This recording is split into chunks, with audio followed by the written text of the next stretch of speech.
இந்த தர்மியாதனத்தில் 2 ஜீவ சமாதிகள் இருப்பதை பற்றி பேசி கொண்டிருந்தோம். அதில் குருஞான சம்பந்த பரமாச்சாரிய சுவாமிகள் தன்னுடைய இந்த உலக வாழ்க்கையை நிறைவு செய்து கொண்டு அவர்கள் ஜீவசமாதியில் இறங்கி அனுபூதி நிட்டையிலே கூடியிருந்திருக்கிறார்கள். அவருக்கு பிறகு அந்த திருக்கூட்டத்தினை தலைமை தாங்கி நடத்தி வருவதற்கு தன்னுடைய சீடராகிய ஆனந்த பரவச தேசிக ஞானசம்பந்த பரமாச்சாரிய சுவாமிகள் என்கின்ற பெருமகனாரை நியமித்தார். ஆனால் அந்த பெருமானாரும் அனுபூதி நிலையில் அதி தீவிர பக்குவான்மாக இருந்தார். தன்னுடைய குருநாதரை பிரிந்து எப்படி கமலஞான பிரகாசத்தை பிரிந்து நம்முடைய குருஞான சம்பந்த பெருமான் துடித்தாரோ அதே போல் தன்னுடைய குருநாதரை எண்ணி துடிப்பதற்கு கூட அவருக்கு உலக வாழ்க்கையில் இருப்பதற்கு விருப்பம் இல்லை. அதனால் தன்னுடைய குருநாதருடைய சமாதியை எண்ணி பார்த்த மாத்திரத்திலே அப்படியே அமர்ந்து விட்டார். அதனால தான் இன்றைக்கி நீங்கள் தர்மபுர ஆதீனத்தில் மேல குருமூர்த்தம் அல்லது ஆனந்த பரவசர் பூங்கா என்று இருக்கும். மகா சன்னிதானம் அனுதினமும் சாயந்தரம் 5:30 மணிலேருந்து 6:30 மணிக்குள்ளே அந்த குருமூர்த்த தரிசனத்துக்கு வருவாங்க. அந்த ஆனந்த பரவச தேசியருடைய சமாதி அந்த அவருடைய குருமூர்த்தமும் அதற்கு நேராக குருஞான சம்பந்தருடைய குருமூர்த்தமும் இருக்கும். பார்த்தோம்னா தெரியாது, அந்த விமானத்தை நீங்கள் பார்த்தா தெரியலாம். அந்த விமானத்தை பார்த்து கொண்டே அவர் அமர்ந்து விட்டார் என்று சொல்கிறார்கள். ஜீவ சமாதியில் இருந்து விட்டார் என்று சொல்கிறார்கள். அந்த ஆனந்த பரவச தேசிக பரமாச்சாரி இன்றைக்கும் அந்த தர்மபுரத்திலே அவர் நடமாடக்கூடிய தெய்வமாக அறியப்படுகிறார். பல முறை வகுப்பில் சொல்லியிருக்கிறேன். அவர் நிறைய பேருக்கு அங்கே ஆனந்தன், ஆனந்தகுமார், ஆனந்த செந்தில் இப்படியெல்லாம் பெயர் இருக்கும். அவர்கள் அனைவருமே அந்த ஆனந்த பரவச தேசிக பரமாச்சாரியாருடைய அனுகிரகத்தினாலே பிறந்தவர்கள் என்று சொல்லுகிறார்கள். அந்த தருமபுரத்தை விட்டு மறுபுறம் ஆர்ச்சி வெளியில் வந்தால் காலேஜ் தாண்டி வந்தோடனே நாஞ்சல் நாடுன்னு இருக்கும். அந்த இடத்துல கீழ் நாஞ்சல் நாடுன்னு இருக்குது. அங்கே உள்ள முத்தாரம்மன் கோயில்னு ஒரு கோயில் இருக்கும். அந்த தெருவுள்ள அடியனோட கூட படித்த நண்பர் ஒருத்தர் இருக்கார், ஆனந்த செந்தில் குமாரன். அவர் சொல்லுவார், அவர் ஆனந்த பரவசர்கிட்ட வேண்டி தான் அவர் பிறந்ததுனால அவருக்கு பேரே ஆனந்த செந்தில்னு வச்சுருக்காங்க எங்கள் வீட்டில் அப்படின்னு. அப்போது என் கூட படித்த நண்பர் தான் அவர். அப்படி இன்றைக்கும் அங்கே பல பேர் இருக்கிறாங்க. தினமும் வந்து அந்த பெருமானை வழிபட்டு செல்லக்கூடியவர்கள் அனுதினமும் பார்க்கலாம். வியாழக்கிழமையில் ரொம்ப விசேஷமாக இருக்கும். அங்கே அந்த ஆனந்த பரவசர் பூங்காவில் 24வது சன்னிதானம், 25வது சன்னிதானம், 26வது சன்னிதானம் எல்லாருமே அந்த பூங்காவில் தான் இருக்காங்க. 26 வரைக்கும் அங்கே தான் இருக்காங்க தொடர்ந்து. மிச்சமுள்ளவங்க வடக்கூர் மூர்த்தத்தில் இருக்காங்க. 2-3 பேர் வெளியில் இருக்கிறாங்க. திருப்பனந்தாளில் ஒருத்தவங்க, திரு புவனத்தில் ஒருத்தவங்க, அப்புறம் கோட்டூர் மணியம்பலம்னு திருத்துறைப்பூண்டி பக்கத்தில் அங்கே ஒருத்தவங்க இருக்காங்க. அப்படி தான் அன்றைக்கி மொத்தம் 4 பேர் நம்ம வெளியில் இருக்காங்க. இது சிந்துபூந்துறை திருநெல்வேலியில் ஒருத்தவங்க இருக்காங்க. இப்படியாக சிவசைலத்தில் இருக்கிறாங்க. சிந்துபூந்துறை சிவசைலத்தில் இருக்காங்க. இப்படி சில சன்னிதானங்கள் மட்டும் வெளியில் போன இடத்துல அந்த காலம் ரொம்ப பழைய காலம். அப்போல்லாம் திருமேனியெல்லாம் அங்கேருந்து தருமபுரம் வரைக்கும் கொண்டு வரதுக்கெல்லாம் அதிகமான வாய்ப்புகள்லாம் கிடையாது. அந்த திருமேனிக்கு செய்யக்கூடிய அவமரியாதை ஆகிடும் அது இந்த காலகட்டத்தில். அதாவது தேக வியோகம்னு தான் அதுக்கு பேரே. நம்முடைய வர்ணாசிரம சந்திரிகையில் நம்முடைய தர்மியாதனத்தினுடைய ஒரு நூல் 7வது சன்னிதானம் அருளி செய்த அம்பல தேசிகனா பரமாச்சார அருளி செய்த இந்த நூல். அந்த நூலில் இந்த சமாதிலிங்க பிரஸ்டாவிதின்னு இருக்குது. அதை பேசுகிறார்கள். எப்படி தேக வியோகம் செய்த அந்த சிவயோகியை எப்படி அவர்கள் சமாதி வைக்க வேண்டும் என்று விரிவாக அதில் எடுத்து காண்பிக்கிறார் இந்த ஆசிரியர். தேக வியோகம் விட்டுட்டு இருக்குது அதை பற்றி அடியனே ஒரு கட்டுரை எழுதியிருக்கேன், விரிவாக பார்க்கலாம். வர்ணாசிரம சந்திரிகை தான் அதில் இருக்குது. சமாதிலிங்க பதிஷ்ட் நாங்கள் வாங்கி வச்சுருக்கோம், படிக்கவே இல்லைங்கிறீங்க. அதான் தெரியுமே நமக்கு, அதுதானே நம்முடைய பெருமை. அதுதானே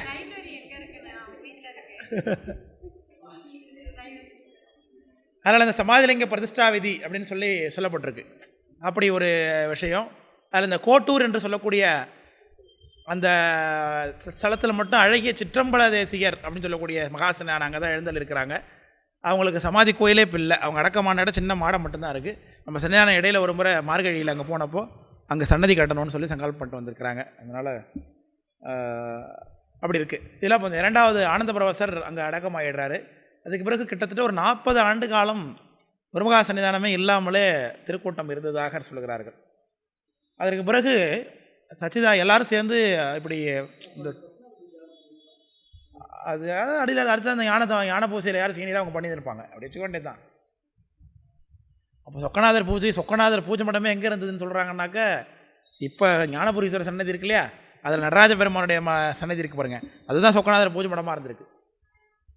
10வது சன்னிதான காலகட்டத்தில் தான் இப்போ இருக்கிற பூச மண்டபம் கட்டப்பட்டதாகவே சொல்லுகிறார்கள். இதெல்லாம் வரலாறு, மடத்துடைய வரலாறு. இதெல்லாம் பரம்பரைக்கு அவிச்சின்ன பரம்பரைக்கும் ஒரு சன்னிதானத்துக்குரிய ஆச்சாரியன் இல்லாதனாலே தவித்திருந்த பொழுது திருக்கூட்ட அடியவர்கள் எல்லாம் சென்று அந்த குருஞான சம்பந்த பிரம்மாச்சாரியுடைய ஜீவசமாதி லிங்கத்தில் விண்ணப்பித்த பொழுது பெருமானார் உள்ளிருந்து எழுந்தருளி வருகின்றார்கள். வந்து அங்கே இருக்கக்கூடிய பக்குவான் மாக்களில் யார் இருக்கிறவர்களில் யார் பக்குவான்மாவோ அவர்களிடத்தை பார்த்து அவர் அங்கே அவர்களுக்கு தீட்சை செய்கிறார். ஆனாலும் அவருக்கு அந்த பக்குவம் கூடி வரவில்லை என்று சொல்கிறார். அந்த பக்குவம் கூடி வராத பொழுது அவர் அங்கே பாட்டு பாடுகிறார். அந்த தானந்தம் நடுவாதி அந்த பாடல், தானந்தமாதி நடுவில்லாதோங்கும் சச்சிதானந்த மயந்தானே யாய ஆனந்த பரவசனை கண்டும் அந்தோ பரகதியே அறிந்தீரில்லைன்னு அவரை பார்த்தே உபதேச முகமாக பாடுறார் பாருங்க. முன்னிலை ஏவல் அப்படிங்கிற வகையில் தானந்தமாதி நடுவில்லாது ஓங்கும் சச்சிதானந்த மயம் தானேயாய, அவருக்கு பேர் சச்சிதானந்த. அந்த பாட்டத்தில் இருக்காது, இது வரலாறுல உள்ள பாட்டு, அதெல்லாம் இருக்காதிங்க. நான் சொல்கிறத மட்டும் காலாவாங்க, நான் சொன்னப்போ புத்தகத்தை பரட்டுங்க போதும். சச்சிதானந்த மயமே சச்சிதானந்த மயந்தானேயாய ஆனந்த பரவசனை கண்டும் அந்தோ பரகதியை அறிந்தீரில்லைன்னர். கண்டும் ஆனந்த பரவசர் நம்மை பின்பற்றி கொண்டே இருந்து அந்த முத்தி நிலையை அனுபூதி நிலையை அடைந்திருக்கிறாரே. அப்போ அவருக்கு பாருங்கள், உள்ளுக்குள்ளே இவர் ஜீவசமாதியில் இருந்து கொண்டிருக்கிறார்.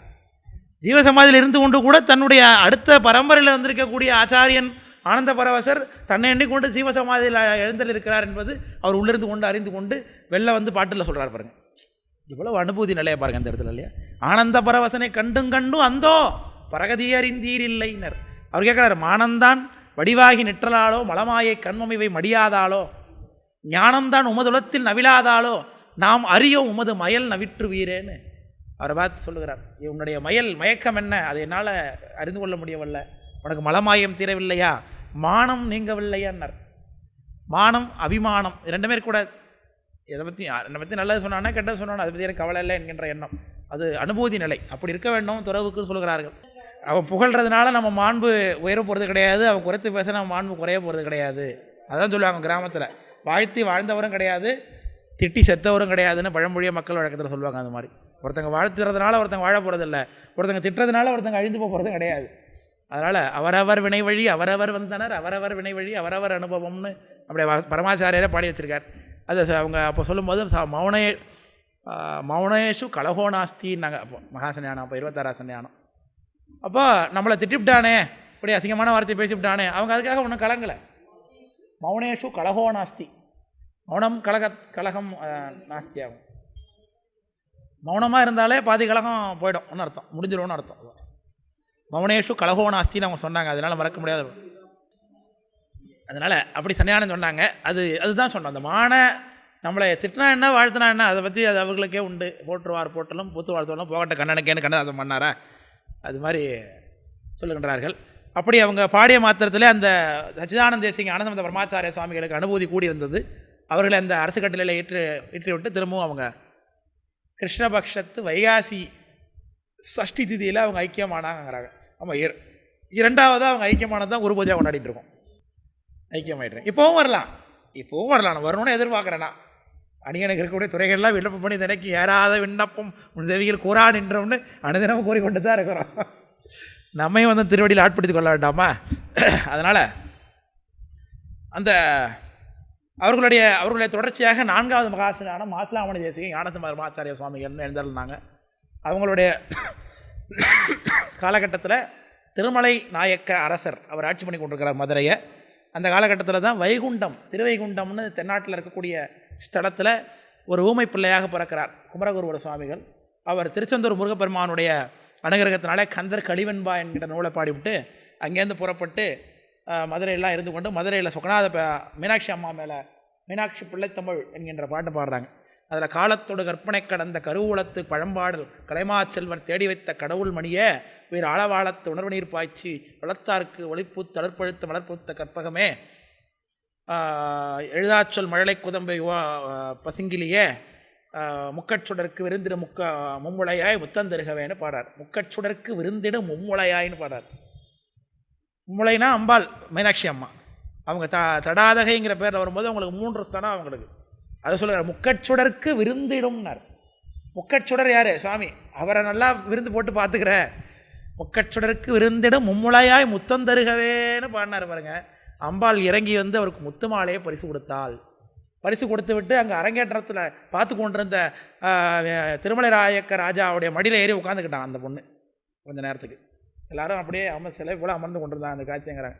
நீங்கள் மீனாட்சி அம்மா தரிசனம் பண்ண போகும்போது இன்னும் அந்த வாசல்லே அந்த கல்வெட்டில் அந்த பாட்டை எழுதி வச்சுருப்பாங்க. முக்கச்சுடருக்கு விருந்திடும் மும்பளையாங்கிற பாட்டு. அப்போ ஏற்பட்ட அனுமதிமான் குமரகுருபர சுவாமிகள். அவங்க தருமபுரத்துக்கு வரும்பொழுது அப்போது 4வது மகாசன்யான இவங்க எழுந்தரில் இருக்கிறாங்க. அவங்கள பார்த்து அவங்க வரும்போது யோகப்பட்டமெல்லாம் தரித்து கொண்டு வந்ததாக சொல்கிறார்கள். அப்போ இவர் பெரிய புராணத்தில் இருக்கக்கூடிய 5 பேரறிவும் கண்களே உள்ள அளப்பெரும் கரணங்கள் ஒரு நான்கும் சிந்தையாக அந்த பாட்டை சொல்லி இதுக்கு விளக்கம் சொல்லுங்கன்னாங்க. அவருக்கு வாக்கு தடைப்பட்டு ஒன்றும் சொல்ல முடியாமல் போச்சு.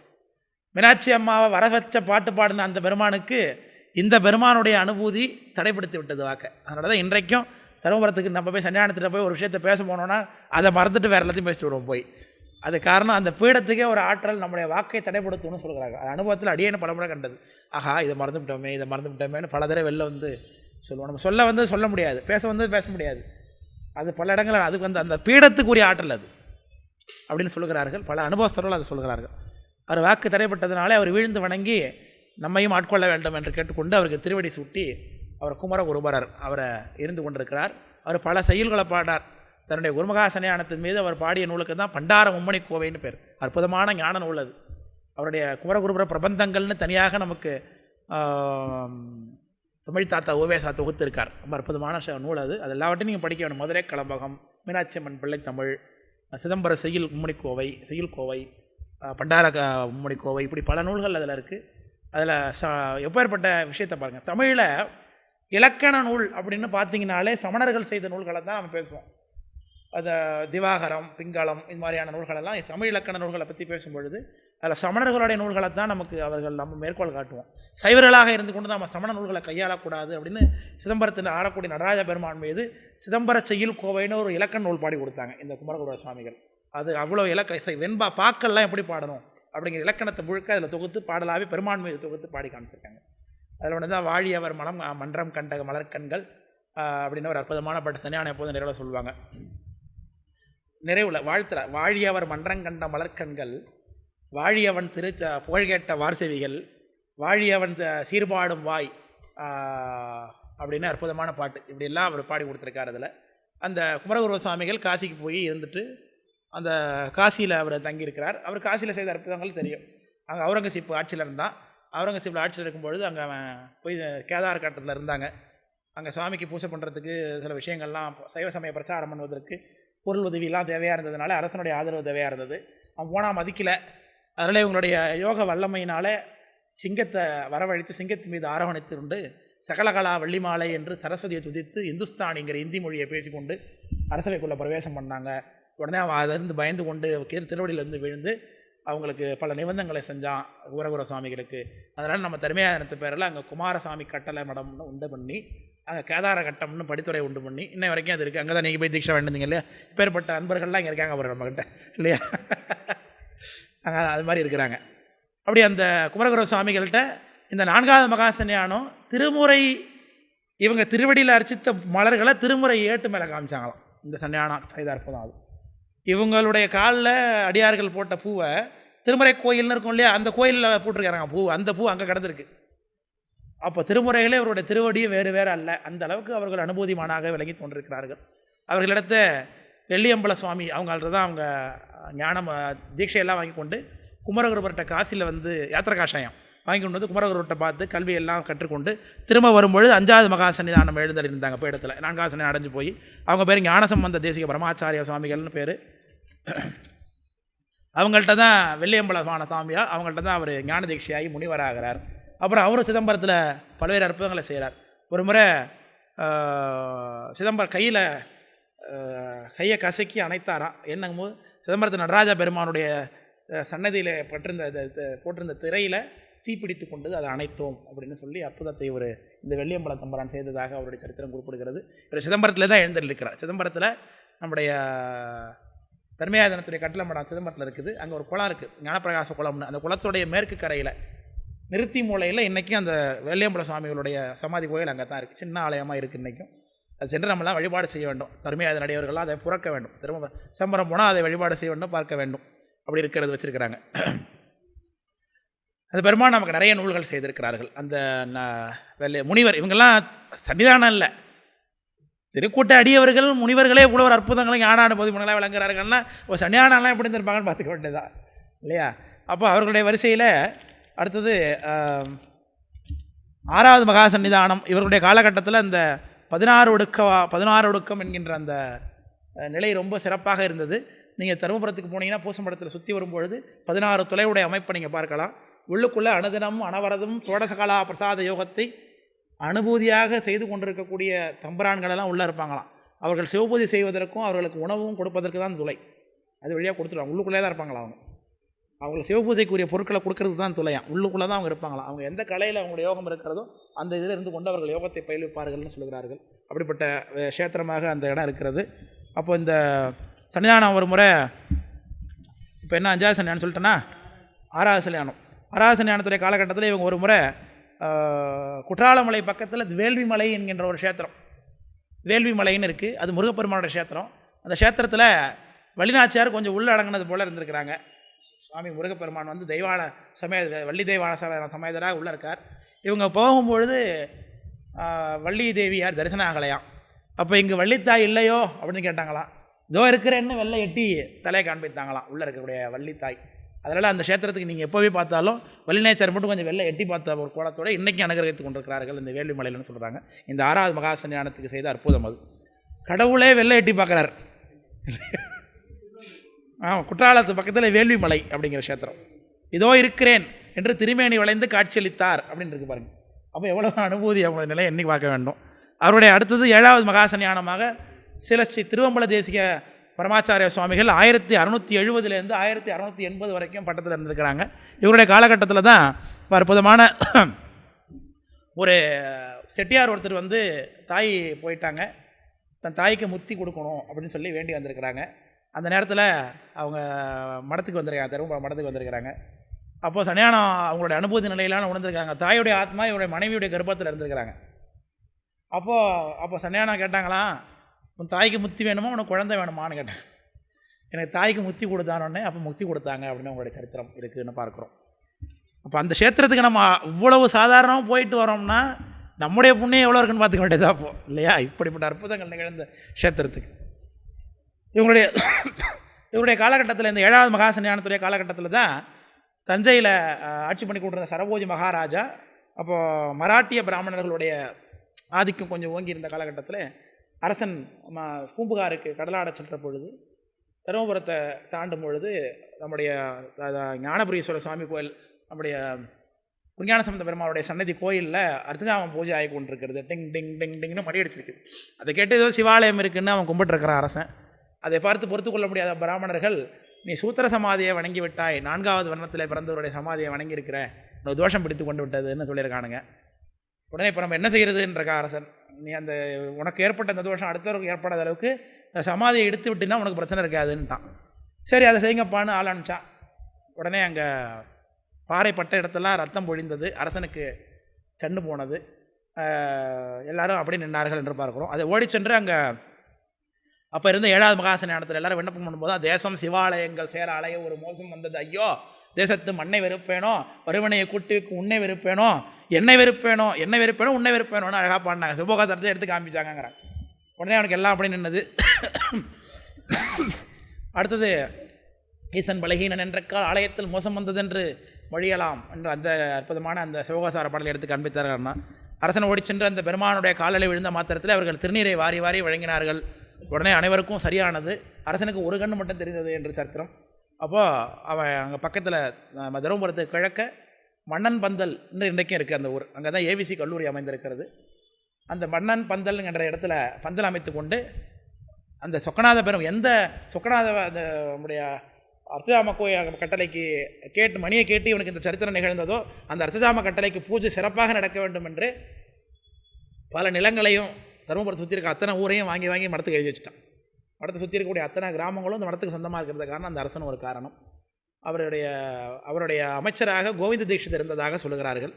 கோவிந்த தீட்சிதருங்கிறவர் நாயக்கர் மன்னருடைய காலகட்டத்தில் ஒரு ஃபெமிலியரான ஒரு மினிஸ்டர். அவர் அவருக்கு ஐயன்னு ஒரு பேர் உண்டு. அவருடைய பேரில் தான் ஐயம்பேட்டை அப்படின்னு தஞ்சாவூர் பக்கத்தில் ஊர் இருக்குது. பட்டீஸ்வரத்துக்கு போனீங்கன்னா பட்டீஸ்வரம் கோயிலில் அம்பாள் சன்னதியில் கோவிந்த தீட்சிதர் அவருடைய மனைவி நாகம்மை என்பவரும் அங்கே திருமணியாக இருக்கிறத பார்க்கலாம். அதேமாதிரி கும்பகோணம் கும்பேஸ்வர சுவாமி கோயில் உள்ள போகும்பொழுதும் சைடில் கோவிந்த தீட்சிதர்னு லிங்கம் ஒன்று இருக்கும், அவர் பேரில் வச்சுருப்பாங்க, பார்க்கலாம். ரொம்ப ஃபெமிலியரான பர்சன்.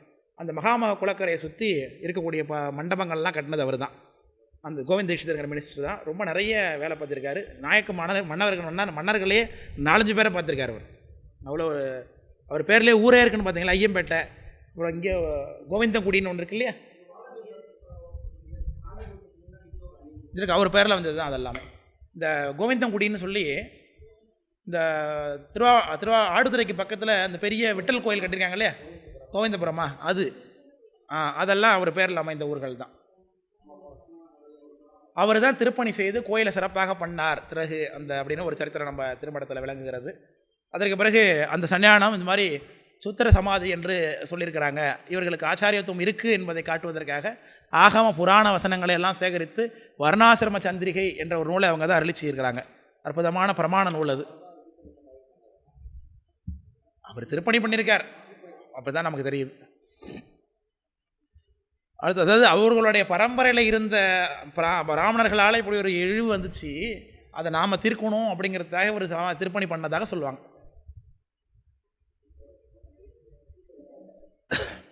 அடுத்தது 8வது சன்னிதானம் அழகிய சிற்றம்பல தேசிக சுவாமிகள்ங்கிறவங்க. அவங்க 1680 700 வரைக்கும் இருந்திருக்கிறாங்க.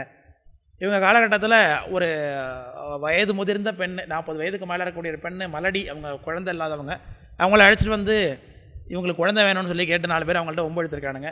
அப்போது அந்த நேரத்தில் மத்தியானம் சாப்பாட்டுக்கு கூட மத்தியானம் சாப்பாடு நேரம் கிடையாது, சாயந்தர நேரமாக சன்னியானம் போய் பறிக்கலை மடத்தில் சிந்தி இருந்த சாதத்தை அள்ளி கொண்டு வந்து சாப்பிடுமான்னு கொடுத்துருக்குறாங்க.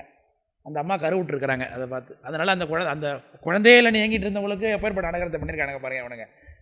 அவங்களுக்கு ஆண் குழந்தை பிறந்திருக்கு. அவங்களுக்கு அந்த பிள்ளைக்கு அவங்க அழகிய திருச்சிற்றம்பல பரிகள சேடம்னு பேர் வச்சாங்க. அந்த பிள்ளைக்கு அவங்க அந்த சன்னியானத்துடைய பேரே அவர் வைத்திருக்கிறாருன்னு அவங்களுடைய சரித்திரம் இருக்குது. இந்த சன்னிதானம் தான் கோட்டூர் என்கின்ற அந்த க்ஷேத்திரத்திலே அடக்கமாக இருக்கிறாங்க. அடுத்தது திருநாவுக்கரசு தேசிகர்னு 9வது மகா சன்னிதானம். இந்த சன்னிதானத்துடைய காலகட்டத்தில் இவங்க தருமபுரத்தில் ஒரு முறை எழுந்திருக்கும் பொழுது அங்கே இருக்கக்கூடிய உயிரினங்கள்லாம் ஒன்றுக்கொன்று கலகம் செய்து கொண்டிருந்ததை பார்த்து, அஞ்ஞானத்தினாலே எல்லாம் இறைக்காக அப்படி அழிந்து கொண்டிருக்கிறீர்களே என்று அந்த உயிர்கள் மீது கருணை. இப்போ நம்முடைய தீவனே அவங்க கண்ணில் நம்பவே படலை பாருங்கள். அந்த உயிரினங்கள்லாம் நல்வினை செஞ்சதுனால அந்த மகாசன்னியானத்தில் கண்ணில் பட்டதுனால அவைகளுக்கு தீட்சை செய்து அப்படியே முக்திக்கு அனுப்பிட்டாங்களாம். காணமரும் கிள்ளையோடு குயில் செம்போத்து காட்டராவம் பூனையலி கதிகீர் சேர ஞானாருட் பார்வை பூரி நாதா போதா அப்படின்னு அவங்கள பற்றி யார் காணமரும் கிள்ளை, கிளி, குயில், செம்போத்து, காட்டரவம் பாம்பு, பூனை, எலி கதியில் சேர ஞான அருள் பார்வை புரியின்னா அந்த உயிரினங்களெல்லாம் ஞான நோக்கம் செய்து முக்திக்கு அனுப்பிட்டாங்களாம். கழகத்தில் அதுங்கெல்லாம் இருக்குங்கிறத பார்த்து. அப்போ நம்ம இருந்தோம்னா அப்போ அதுங்களுக்கு நல்வினை இருந்திருக்கு, நமக்கு தீவினை இருந்திருக்குன்னு வச்சுக்கொண்டே தான் இல்லையா. அப்போ அந்த முக்திக்கு போயிருக்கிறாங்க. அந்த குரு அந்த உயிரினங்கள் கஷ்டப்படுறதை பார்த்து அவங்களால பொறுத்துக்கொள்ள முடியவில்லை. அவங்க திருநாவுக்கரசு தேசிகர்னு அப்பர் சுவாமியோட பேரை பெற்றிருக்கிறார்கள் இந்த சன்னிதானம். இந்த சன்னிதானத்துடைய இவங்க ஒரு அற்புதமான சித்தாந்த நிச்சயம் அப்படின்னு ஒரு நூல், 4ஆம் மண்டல கூட யாரை கேட்டிங்களே, முத்தி நிச்சயமா சித்தாந்த நிச்சயமா எதுன்னு தெரியலன்னு இந்த பரீட்சைக்கு படிக்கும்போது யாரை கேட்டிருந்தீங்க, செந்திலையா கேட்டிருந்தாரு, தர்மிதாஸ் ஐயான்ட்ட ஃபோன் பண்ணி கேட்டார். நீங்களே கேட்டிங்களா? அதான் யாரோ கேட்டிங்க. அதான் முத்தி நிச்சயமா சித்தாந்த நிச்சயமா அப்படின்னு கேட்கும்போது சித்தாந்த நிச்சயம் என்கின்ற அந்த நூலை இந்த சன்னிதானம் தான் பாடியிருக்காங்க. அற்புதமான ஞான நூல் அது. அடுத்தது 10வது மகா சன்னிதானம். அவங்க சிவஞான தேசிக சுவாமிகள் என்று சொல்லக்கூடிய சன்னிதானம். இவங்க ஒரு மிகப்பெரிய அற்புதமான அந்த அற்புதங்களை எல்லாம் செய்திருக்கிறாங்க. இவருடைய காலகட்டத்தில் நிலாமுற்றத்தில் ஒரு சித்தர் ஒருத்தர் இறங்கி, சித்தரே இங்கே தம்பரானாக இருந்திருக்கிறார் பார்க்குறோம். ஒரு முறை ஒரு பெண்ணுக்கு முதல்ல தீட்சை கொடுத்து மடத்தில் சமயத்தை பயிற்சி பண்ணுவதற்கு ஒரு அனுமதியை வழங்கினவங்க அவங்க தான். ஒரு பெண்ணுக்கு தீட்சை கொடுத்து இந்த பெண் இங்கே மடத்திலே இருந்திருக்கிறாங்க. அந்த செய்தி பதிவாகிறது. அது பாட்டிலே சொல்கிற மதுராபுரி சொக்க ஞானப்பிரகாசன் பாடாலயத்தில் சதுரான காரியம் செய்ததென்னே இந்த தாரணியில் முதிரா இளம்பிஞ்சை நற்கனியாக்கும் முறைமை என்னே எதிரா மலமறுத்து என்னையும் ஆட்கொண்டு இருந்தனே. அந்த சன்னியானத்தை பற்றி ஒரு பாட்டு. அதாவது கன்னிப்பெண்ணாக இருந்ததுனால தானே மடத்தில் வச்சுக்க முடியாது போனால் அவங்க வயதானவங்களாக ஆகிட்டாங்களாம் தீட்சை பண்ண மாத்திரத்தில். அதான் முதிரா இளம்பிஞ்சை நற்கனியாக்கும் நர். எல்லாம் புரியுதுங்களா? அப்படி செய்திருக்கிறார்கள் அந்த சன்னிதானம்னு பார்க்குறோம். அந்த சன்னிதானம் ஒரு முறை தெக்கனை யாத்திரையாக சென்றிருக்கும் பொழுது அங்கே மலைநாட்டில் கேரளாவுடைய பார்டரில் ஒரு அரசன், துங்கன் என்று சொல்லக்கூடிய ஒரு அரசன், அந்த அரசனுடைய பெண்ணுக்கு பிரம்மராக்கதம் தீண்டி இருந்துச்சு. பிரம்மராட்சஸ் பெண்களை பற்றும். அதனால தான் கந்த சஷ்டி கவசத்தில் கூட பெண்களை தொடரும் பிரம்மராட்சதரும் அப்படின்னு வருது இல்லையா. அதுதான் பிரம்மராட்சஸ்னால் என்னென்னா, பிராமணன் ஒருத்தன் மந்திர விஷயங்களில் வல்லமை உடையவனாக, தவ வடிமை உடையவனாக இருந்து தீய எண்ணம் உடையவனாக இருந்தான்னா, விளக்கம் புரியுதுங்களா? தீய எண்ணம் உடையவனாக இருக்கணும், ஆனால் அவனுக்கு தவ வலிமை இருக்குது. மந்திர விஷயங்கள்லாம் கல்வி கேள்விகளை சிறந்தவனாக இருக்கான், ஆனால் தீய எண்ணம் உடையவனாக இருந்து அகால மரணம் அடைஞ்சிட்டான்னா அவன் பிரம்மராட்சசனாக ஆகிடுவான். அவனுக்கு கதி இல்லாமல் போகும். இதுதான் ஒரு விஷயம். அப்படி பிரம்மராட்சசன் தீண்டி கொண்டு அது நோய் இழந்து கிடக்கிறார். உடனே சன்னியானம் அங்கே போனாங்க, அந்த பெண்ணுக்கு தெரியறு பூசினாங்க, பிரம்மராட்சசன் நீங்கிச்சு. அந்த சன்னியானத்துக்கு அந்த அரசன் பட்டண பிரவேசம்லாம் பண்ணா, சுக்கநாதருக்கு நிபந்தமெல்லாம் எழுதி வச்சான், எல்லாம் பண்ணான். சன்னியான வீட்டுக்கு இங்கே தருமபுரத்துக்கு வந்துட்டாங்க. தருமபுரத்துக்கு வரும்பொழுது ஒரு அதுக்கு முன்னாடி பகலில் இவங்க தீவத்தி பிடித்து கொண்டு போகிறது, பல்லக்கில் போகிறது, இதெல்லாம் ஒரு முறை திருச்செந்தூருக்கு போகும்பொழுது, திருச்செந்தூரில் அங்கே இருக்கக்கூடிய போற்றிமார்கள் அப்படின்னு சொல்லக்கூடிய திருச்செந்தூரில் பூஜைக்காரவங்க அவங்கெல்லாம் போத்தீஸ்னால தான் இப்போ பேர் இருக்கு இல்லையா, போட்டீஸ் அப்படிங்கிற அந்த பேர்லேருந்து அதான் போத்தியப்பன் அப்படிங்கிற அந்த பேர்லாம் அதுக்கு தான் வருகிறது. அதில் போற்றி அப்படிங்கிற பேர் அதுலேருந்து இந்த அப்படி வருகிறதுன்னு வச்சுங்க. இப்போ போற்றிமார்கள் அப்படிங்க தடை பண்ணுறாங்க, இது திருச்செந்தூருக்குள்ளே சுவாமிக்கு மட்டும்தான் நீங்கள் பல்லாக்கில் வரணும், நீங்கள் யாரும் வரக்கூடாதுன்னு. உடனே அவர்களுக்கு பிரமாணங்கள்லாம் எடுத்து காண்பித்தும் ஒத்துக்கலை. அப்போது ஒரு சிறிய அந்தன சிறுவனாக முருகப்பெருமானே அவர்களுக்கு வாதங்களை எடுத்து காண்பித்து அவர்களுடைய வாயெல்லாம் மூங்கையாக போகும்படி பண்ணிட்டு போயிடுறாருன்னு பார்க்குறோம். ஆமாம், ஊமையாக ஆகிடுறாங்க எல்லோரும். அதற்கு பிறகு முருகப்பெருமானுடைய அந்த சன்னியான திருநீர் கொடுத்து எல்லாரும் அந்த மூங்கைத்தன்மை நீங்கினார்கள், பகலில் தீவிரத்தி வைத்துக் கொள்வதற்கு உரிமை உண்டு என்பதெல்லாம் பார்க்குறார்கள். பிறகு அவங்க அற்புதங்கள்லாம் நிகழ்த்தி விட்டு தருமபுரத்துக்கு வந்த பொழுது, ஒரு தருமபுரத்தில் மாட வீதியில் ஒரு நாள் உலாவி கொண்டிருக்கும் பொழுது ஒரு உருவம் கரிய உருவம் அவருடைய திருவடியில் விழுந்தது. யார் என்ன வேணும்னு கேட்ட பொழுது, துங்கன் மகளை பற்றியிருந்த பிரம்மராக்கதம் நான் தான், நீங்கள் திருநீர் கொடுத்ததுனால என்னால் வேறு யாரையும் கூட பற்ற முடியவில்லை, கதி இல்லாமல் நிற்கிறேன்னு அந்த பிரம்மராக்கதம் அழுது விழுந்தது. உடனே இப்போ என்ன செய்யணும், என்னையும் கதிக்கு அனுப்புங்க என்ன விண்ணப்பம் பண்ணி கொண்டதுனால அவர்கள் தன்னுடைய அனுஷ்டானம் பண்ணக்கூடிய ஒரு கால அனுஷ்டானத்துடைய பலனை அந்த பிரம்மராக்கதத்துக்கு தத்தம் பண்ணி கொடுத்தாங்க. உடனே அது முக்திக்கு போயிடுச்சு அப்படின்னு சரித்திரம். இந்த அனுஷ்டானம் பலனை பண்ணுறதுனால 4 வேளை அதனால் பண்ணக்கூடிய சன்னிதானங்கள், அதிலிருந்து 5 வேளை தருமபுர சன்னிதானங்கள் 5 வேளை அனுஷ்டானம் பண்ணுவது அப்படிங்கிறது இன்னை வரைக்கும் வழக்கத்தில் வைத்திருக்கிறார்கள் என்று பார்க்குறோம். இவங்க தான் இந்த திருவருட்பாவெல்லாம் பாடினது, இவங்க தான், இந்த சன்னிதானம் தான். இவங்க காசி வரைக்கும் போய் அங்கே இருக்கக்கூடிய சுவாமி மீது தொண்டிர கணபதி, காசி விசாலாட்சி, விஸ்வநாத சுவாமி, இங்கே முத்துக்குமார் சுவாமி எல்லாருமே தான் பிள்ளை திருவருட்பா அப்படிங்கிறத பாடியிருக்கிறாங்க. இந்த சன்னிதானத்துடைய காலகட்டத்தில் தான் திருப்பனந்தாளில் குமரகுருபர ஸ்தாபித்த மடத்துடைய பிரான்ச்சாக திருப்பனந்தாள் மடம் என்று காசி மடம்னு இங்கே உருவாயிருக்குன்னு பார்க்குறோம். இதுதான். அடுத்தது சச்சிதானந்த தேசிக ஞானசம்பந்தர் அப்படிங்கிற சன்னிதானம். இவங்களுடைய காலகட்டத்தில் அரசன் ஒருவன் பிச்சைக்காரனை போல் வேஷம் போட்டு கொண்டு அந்தோ பசின்னு இரவு நேரத்தில் நின்று கொண்டிருந்தான். அப்போ சன்னிதானம் அவன் அரசன் என்பதை புரிந்து கொண்டு இவங்களே இரவு நேரத்தில் சென்று மடைப்பள்ளியில் போய் சாதத்தை போட்டு கொண்டு சாப்பிட வச்சாங்க. அவன் சாப்பிட்டுட்டு சாப்பாட்டை எங்கள் அரசு பாத்திரத்தையும் கொடுக்குறது அரண்மனையில் வச்சுக்கேன் அப்படின்னு அவங்க சொன்னாங்க. அவன் வசந்து ஓடி போய் செட்டுறாங்க. இரவு நேரத்தில் நடந்ததெல்லாம் அமைச்சர்கள்ட்ட சொல்லி அப்புறம் மடத்துக்கு நிபந்தங்கள்லாம் கொடுத்தான் அப்படிங்கிறது சரித்திரம். அப்புறம் இதே போல் இந்த முத்துக்குமார சுவாமி சன்னிதானம்னு 12வது சன்னிதானம். இவங்களுடைய காலகட்டத்திலையும் இதே மாதிரி ஒரு காணப்பேர் என்கின்ற அந்த களையாறு கோயிலில் மானமார் மதகரி வன்கையால் வழிபடும் காணமார் கடகரி காணப்பேர் அப்படின்னார். காணமார் கடகரி வழிபடும் காணப்பேர் அப்படின்னார் ஞானசம்பந்தர். அந்த காணப்பேருக்கு போகும்பொழுது அங்கே இருக்கக்கூடிய ஒரு பெண்ணுக்கு, அதே மாதிரி பேரளம் பெண்ணுக்கு குழந்தை இல்லாத நின்றுருக்கிறாங்க. அவர்களுக்கு இவங்க மடப்பள்ளியில் சித்திரி கிடந்த சாத்தை எடுத்து கொடுத்த பொழுது குழந்தை பிறந்துச்சு.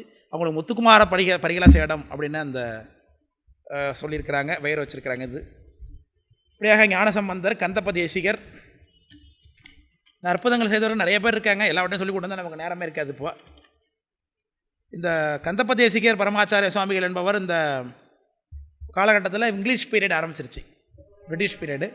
அப்போ குற்றாலத்துக்கிட்ட கிட்டத்தட்ட அவங்க இருக்கும் பொழுது மக்களுக்கெல்லாம் மழை பெய்யாததுனால வரி வசூல் பண்ணுறான் பிரிட்டிஷ்காரன். மழை இல்லை, எங்களால் டேக்ஸ் கொடுக்க முடியாதுன்னு ஜனங்க சொல்லும் பொழுது, உங்கள் பக்கத்தில் தான் இங்கே ஒரு பாதிரி எழுந்தரில் இருக்கிறாரே, நம்ம தருமபுர சன்னிதானம் கந்தப்ப தேசிக சன்னிதானம், அவங்க எழுந்தரில் இருக்கிறாங்க. அப்போது 14வது சன்னிதானம். உங்கள் பாதிரினா குருநாதர்னு அர்த்தம். பாதிரி மாறுன்னு எடுத்துக்கிட்டான். அதை உங்கள் பாதிரிக்கிட்ட போய் நீங்கள் சொல்ல வேண்டியது தானே அவன் கேட்ட பொழுது, அப்போ என்ன பண்ணியிருக்காங்க, அப்போ அவங்க சைவ சமயம் சமயம் எண்ணில் அச்சமய தெய்வம் பறைசூடும் தெய்வமெனில் ஐவரவென்று ஆனந்த வெள்ளத்து அழுந்துவதே முத்தி எண்ணில் வானங்கால் பெய்க மழை அப்படின்னு பாடினாங்க.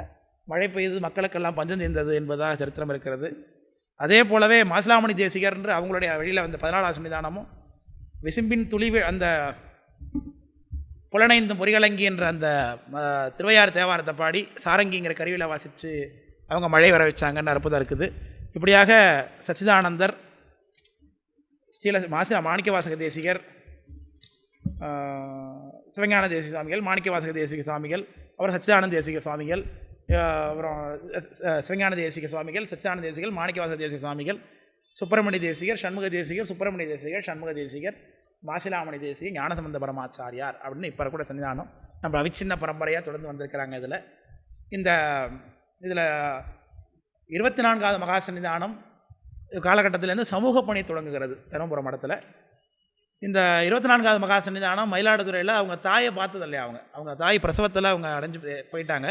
அதனால் தாயை காணாது எனக்கு இருந்த வருத்தம் உலகத்தில் யாருக்கு இருக்கக்கூடாதுன்னு மயிலாடுதுறையில் முதல் முறையாக மகப்பேறு மருத்துவமனையை கட்டி கொடுத்துருக்குறாங்க. அப்போவே அதுக்காக ஜெர்மனிலேருந்து ஒரு இங்கே டாக்டரை வரவழைச்சி வெள்ளக்கார டாக்டரோட பெண்மணி அங்கே வேலை பார்த்ததாக சரித்திரம் இருக்குது அப்படின்னு பார்க்குறோம். அந்த மகப்பேறு மருத்துவமனை இப்போ செயல்பாட்டில் இல்லை. அதை என்னமோ இப்போ இடிக்க போகிறதா சொல்லி பிரச்சனை வந்து சன்னியானம் உண்ணாவணும் போல அறிவிச்சாங்க அதுக்கு அப்படின்னு பார்த்தோம். அப்புறம் அவங்களுடைய வழி தோன்றலாக அந்த சன்னியானம் தான் சைவ சித்தாந்தத்துக்கு மாநாடு கூட்டினாங்க முதல் முறையாக. சன்னியானம் எப்போதும் அதை சொல்லிக்கிட்டே இருப்பாங்க. அப்போவே தருமபுரத்தை ஒரு மாடல் சிட்டியாக மாற்றினாங்களாம். அப்போவே 4 வீதி அமைச்சு சுத்தோட வீடு அமைச்சு குளம் வெட்டி எல்லாம் பண்ணியிருக்காங்கன்னு சொல்கிறாங்க. மாநாட்டுக்கு வரவங்களுக்கெல்லாம் துணியை அவுத்து போட்டுட்டு குளிச்சுட்டு புது துணியை அங்கே வண்ணார்கிட்ட வாங்கிட்டு போகலாம். இங்கே குளிச்சுப்பாங்க. குளிச்சிக்கிறதுக்கு பல் விளக்கிறதுக்கு ப்ரஷ்ஷு கொண்டு தேய்ச்சிக்கு எண்ணெய் சியாக்கா சோப்பு கொண்டு கொடுத்து அப்போவே அப்பேற்பட்ட இத்தனைக்கும் அந்த சன்னிதானம் அதிகமான கல்வி அறிவு இல்லாதவங்க, உலகியல் கல்வி அறிவு இல்லாதவங்களாம். அதனால தான் நம்ம படிக்க முடியாத விஷயங்களை எல்லாரும் படிக்கணும்னு சொல்லி அவர்களுடைய காலகட்டத்தில் தான் தேவார திருப்பதிகங்களை எல்லாம் சின்ன சின்ன பிரதிகளாக அச்சடித்து கும்பாபிஷேகங்களில் விநியோகித்து அனைவருமே தேவாரங்களை எல்லாம் படிக்க வேண்டும் என்கின்ற அந்த கருணை, சைவ சித்தாந்தத்தை மாநாடு நடத்தி உலகத்துக்கு பரப்பணும் என்கின்றது. அதாவது இவங்க கல்வியறிவு, உலகியல் கல்வி அறிவு இவங்க பெற்றுக்கொள்ள முடியவில்லை என்கின்ற அது மக்களுக்கு கிடைக்காம இருக்கக்கூடாதுன்னு அந்த உபகாரத்தை அவர்கள் செய்திருக்கிறார்கள்னு பார்க்குறோம். அவர்களை தொடர்ந்து தான் 25வது மகா சன்னிதானம் சுப்பிரமணிய தேசிக ஞானசம்பந்த பரமாச்சாரிய சுவாமிகள்னு பேர். அவங்க தான் நம்முடைய இப்போ நம்ம படித்து கொண்டிருக்கிற இந்த சைவ சித்தாந்தம் பாலநிற கல்லூரி அனைத்துலக சைவ சித்த ஆராய்ச்சி மையத்தை உற்பத்தி பண்ணவங்க அவங்க தான். 25வது மகா சன்னிதானம். அவங்களுக்கு அப்போ இருந்த திருப்பனந்தல் எஜமான் சுவாமிகள் கனகாபிஷேகம் பண்ணாங்க. அவங்க கைலை மலை தரிசனம் பண்ணி வந்ததுனால. அதனால் இந்த பரம்பரையில் முதல்ல கைலையை ஆடி அமாவாசையில் அப்பர் சுவாமி எப்படி தரிசனம் பண்ணாரோ அதேமாதிரி பாத யாத்திரையாக சென்று கைலை தரிசனம் பண்ணதுனால இவங்களுக்கு கனகாபிஷேகம் பண்ணாங்க. அந்த கனகாபிஷேகம் பண்ண தங்கத்தை முதலீடாக வைத்து தான் சைவ சித்தாந்த வகுப்புகள் தொடங்கப்பட்டது. அந்த கனகாபிஷேகத்தை முதலீடாக வைத்து இந்த வகுப்பு இன்றைக்கி நாம் படிக்கிறோன்னா அதுக்கு அந்த 25வது மகா சன்னிதானம் தான் ஒரு காரணமாக இருக்கிறார்கள். அதே தான், அதனால தான் ஆடி அமாவாசைக்கு இங்கே முதல்ல நம்ம இடத்துல கொண்டாடுவாங்க. இவங்க அதான் ஆர்ச்சனா இருக்குமே, கைலை தரிசன நினைவு அப்படின்னு சொல்லி கிழக்காக இருக்கும், பார்க்கலாம் போனீங்கன்னா. அப்புறம் அவங்க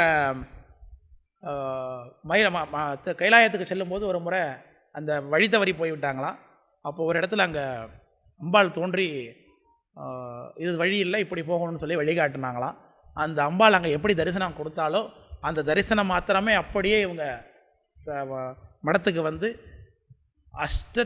அஷ்டாதச பூஜை மகாலட்சுமி துர்கா பரமேஸ்வரி இன்னும் பெரிய துர்க்கைக்கு அங்கே சிலை அமைத்து ஆண்டுதோறும் நவராத்திரியில் 9 நாள் நவச்சண்டி யாகம் பண்ணி அங்கே பூர்ணாவதி பண்ணி விழா நடந்து கொண்டிருக்கிறதுன்னு பார்க்குறோம். அந்த சன்னிதானம் 25. ஆமாம், அவங்க பண்ணினது தான். வனதுர்க்கை வேறு. இங்கே கோயில் உள்ளே நம்ம தருமபுரீஸ்வரர் பக்கத்தில் இருக்கும் பாருங்க, பெரிய துர்க்கை நின்று கொண்டு இருக்கக்கூடிய துர்க்கை. ஆமாம், அதே தான். அப்படி உள்ள அனுபூதிமானவங்க. அதற்கு பிறகு அவருடைய காலகட்டத்தில் அந்த 25வது மகா சன்னிதானத்துடைய திருக்கூட்ட அடியவர்களில் ஒருவர் தான் சோமசுந்தர தம்பரான் என்ற பெயர் படைத்தவர்கள். அவர்களுடைய காலகட்டத்தில் சென்னையில் அப்போ ராஜாஜியினுடைய ஆட்சி காலம் தமிழ்நாட்டில். இப்போ சென்னையில் நம்ம தலைநகரத்தில் நம்ம ஒரு பிரச்சார நிலையத்தை உண்டு பண்ண வேண்டும் என்று அந்த மகாசன்னிதானம் முடிவு பண்ணி தான் சோமசுந்தர தம்பரான் என்கின்ற பெருமானாரை அனுப்பி சென்னையில் ராஜாஜியிட்ட பேசி இங்கே இடம் வாங்கி இந்த இடம் இப்போ நம்ம உட்காந்துருக்க இந்த கட்டடத்தை விலைக்கு வாங்கி இங்கே சென்னை சமய பிரச்சார நிலையம் என்று உண்டாக்கியிருக்கிறாங்க. அவங்க காலகட்டத்தில் அந்த சோமசுந்தர தம்பரான்கிறவங்க தான் இங்கேருந்து சென்னையில் சமய பிரச்சாரம் செய்து கொண்டிருந்து அப்பர் சுவாமியினுடைய அவதார கஷேத்திரம் திருவாமூரில் அப்பர் சுவாமி அவதரித்த இடம் கல்மேடாக கிடக்கிறது என்பதை கேள்விப்பட்டு இங்கே நிதி வசூல் பண்ணி கொண்டு இங்கிருந்து பாத யாத்திரையாக சென்னையிலேருந்து திருவாமூர் வரைக்கும் பாத யாத்திரையாக போயிருக்காங்க. பாத யாத்திரையாக போய் அங்கே அறந்தாறு நாவுக்கரசு திருமடம் என்று அங்கே அமைத்து வைத்திருக்கிறார்கள். திருவாமூர் பண்ருட்டிலேருந்து மேற்கு போகணும். திருவாமூர் பண்ருட்டிலேருந்து மேற்கு போகணும். திருவாமூர் திருவாய்மூர் வேறு. திருவாய்மூர் நாகப்பட்டினம் பக்கத்தில் இருக்குது. இது திருவாமூர் அப்பர் சாமி அவதார கஷேத்திரம்னு சொல்கிறோமே. ஆமாம், இந்த திருநாவுக்கரசு திருமடம், அந்த அறந்தரு நாவுக்கரசு திருமடம் அப்படின்னு அங்கே அமைச்சு அப்பர் சாமிக்கு மூலமூர்த்தி அப்பர் சாமி அங்கே எழுந்தரில் இருப்பாங்க. பக்கத்தில் களவாகை என்ற ஒரு மரம் இருக்கும். அந்த மரத்துடைய இலையை நீங்கள் தின்னிங்கனாக்கா 4 வித சுவையாக அது தெரியும். இன்றைக்கும் இருக்குது. அது தருமபுரத்துலேருந்து கட்டளை ஏற்படுத்தி அந்த அங்கே இருக்க அப்பர் சாமியினுடைய வழி வந்த குறுக்கையர்குடியில் வந்த அங்கே வேளாளர்கள் அங்கே இருக்கிறாங்க.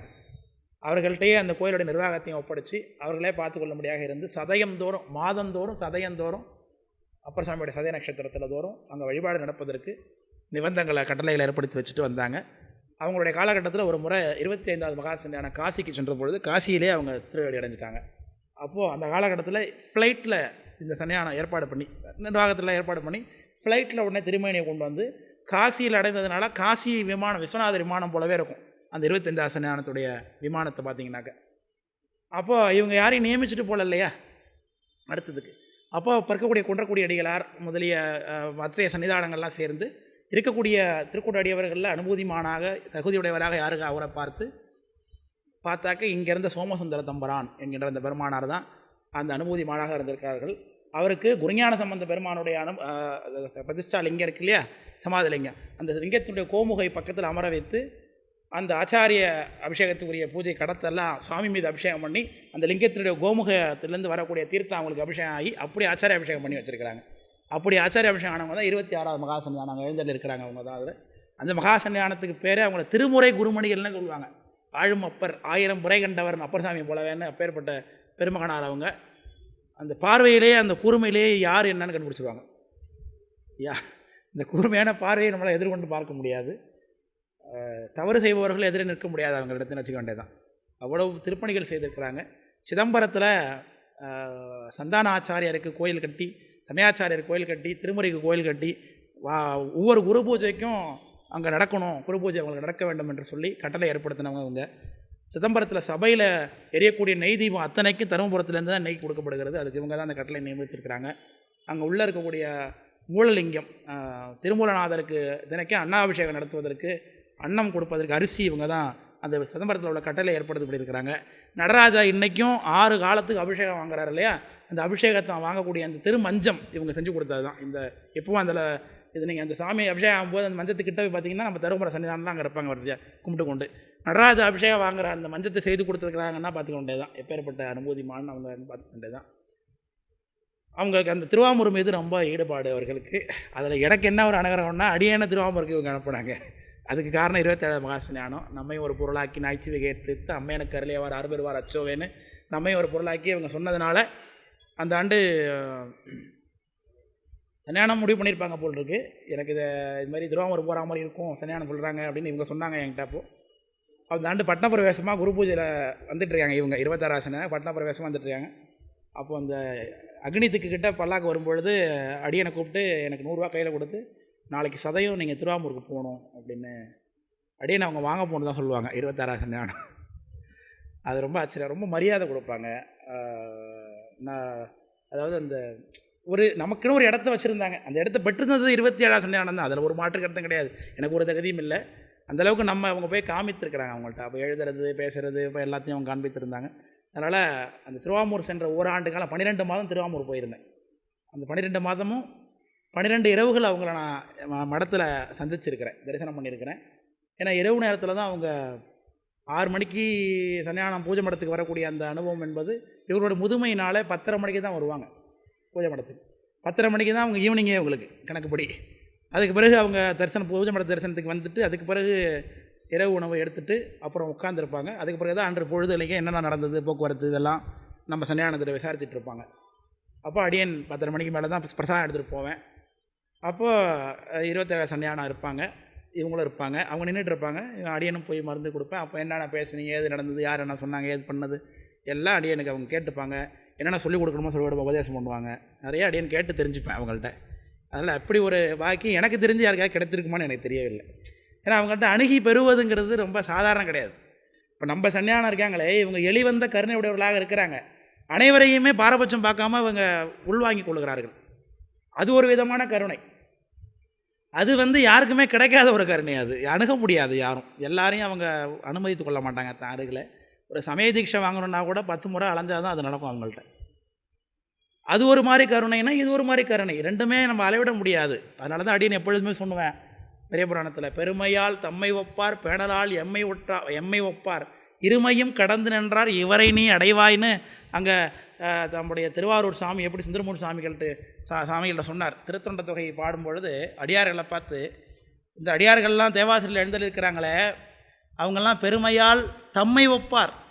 ஒவ்வொருத்தங்களும் அவங்கவுங்களுக்கு தான் ஒப்பை தவிர்த்து இன்னொருத்தவங்களும் அவங்களுக்கு ஒப்பு கிடையாதுன்ட்டார் சாமி. சொல்கிறார், ஒவ்வொரு திருநீர் பூசின அடியாருக்கும், திருநீர் பூசி ருத்ராட்சம் தரித்து கொண்டிருக்கிற அடியார்கள் ஒவ்வொருத்தரும் யாருக்கு தான் ஒப்பு?